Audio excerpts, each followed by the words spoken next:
Well, actually, before I started Bellissima, I was a finance guy because that was what my degree was in, and I worked in the US for a while, working mutual stocks, and then I came and worked at Amber Research for about 2 years. But I knew before I hit 30 that I wanted to get into the food industry. So that's kind of what I did. I got up and left, and I first joined a friend of mine who wanted to start a restaurant, and that's where it all started with Kotu Station. And then I ran several other cafes and restaurants and food businesses, and then finally ended up with Bellissima.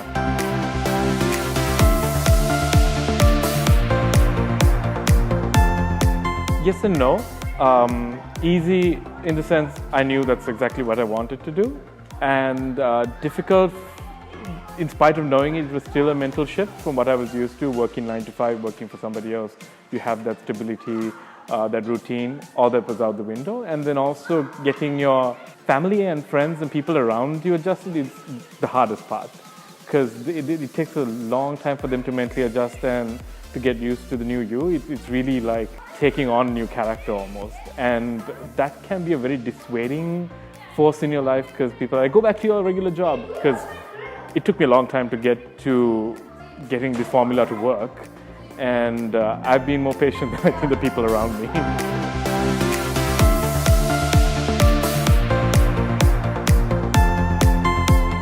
So 5 years feels extremely long, like 20 years, and extremely short, like 6 months at the same time. It's a really, really strange feeling. Yes, there have been lots of ups and downs. Thankfully, mainly ups with this particular brand. So when I first started, it was just out of necessity. Like, we branded the desserts that I was making, and my brother and I came up with this idea. And over time, it went from being cheesecakes to pavlovas to cookies to chocolates to all sorts of things. So it took a long time for us to stumble upon, rather, this biscuit pudding formula that seems to be working. And in the meanwhile, you know, there are financial ups and downs. And finally, in this final run, it almost felt like my last chance, because I was completely broke on my bum. And I had to lease my car, which was the last asset to my name, and use that money to start up the business, well, restart the business essentially. And thankfully it paid off, because I think all the mistakes I made, all the lessons I learned were finally applied to get the results I wanted. So yeah, it's been a journey, and I hope, well, given what I've learned, it's an upward trajectory.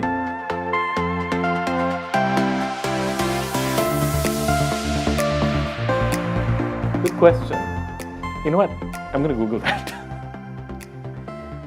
And, oh yeah, don't do it.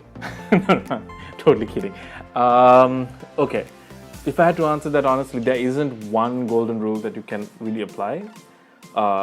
It's a collection of stuff, and I think you would gather your own wisdom about this along the way.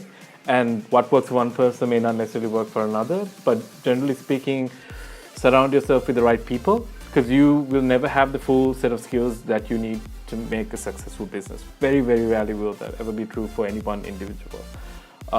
So surround yourself with people who know better than you, who have more experience, and who you trust, and they will help you grow. So that would be, I think, my number one piece of advice. And just as importantly, I would say you have to be sure of what you're getting yourself into. If you're going to be an entrepreneur, understand you're going to be living, breathing, dreaming, having nightmares about what you're doing. And if it's not something that energizes you and that you're passionate about, it's going to be something that's going to drain you, and you're going to hate doing it.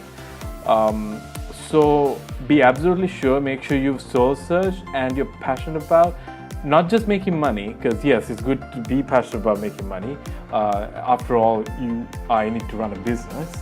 That first you understand your business, it's something you're intimate with, and that the passion is there. So definitely, I think those two in tangent would more or less set you up for success 50-50, better than starting out without anything.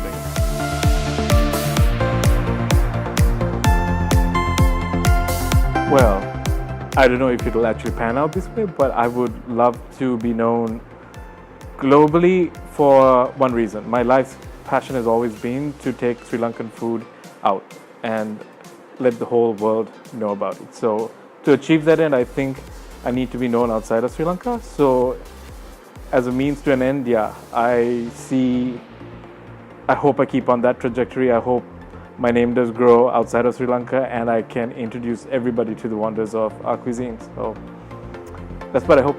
So let's see.